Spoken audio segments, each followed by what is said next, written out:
So our first question will be about Islamic Relief, which you founded in 1984. And would you be able to tell us a little bit about where the inspiration for Islamic Relief came from and your first steps?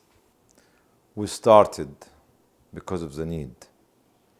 So the needs of the people in Africa were the main inspiration.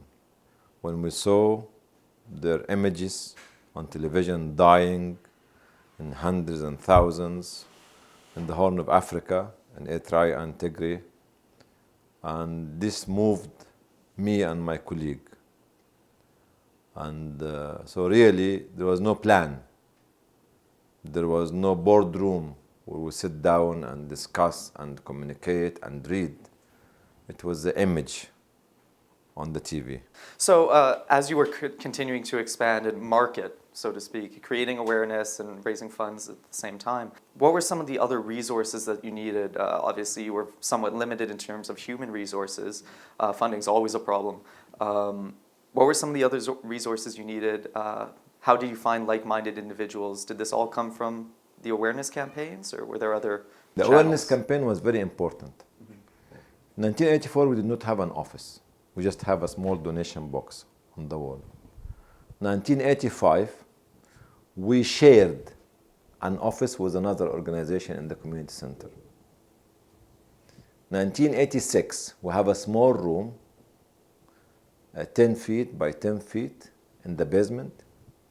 And when we had the first telephone line, we thought, here we are, we're going to connect and communicate with the outside world.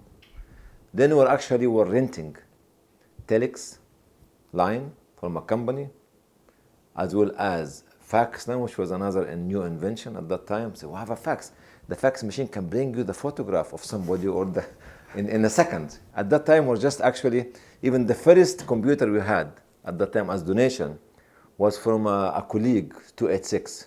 It's become like, you can put it in the museum now. We felt that, we are a big organization in a small room, 10 by 10 feet. And how we felt at that time. We did not have any employee, 1985, all volunteers, coming and going and opening the letters. And we started to design programs with the help of other organizations here and there. But the most important thing in the first 3 or 5 years was the focus on the needs of the people.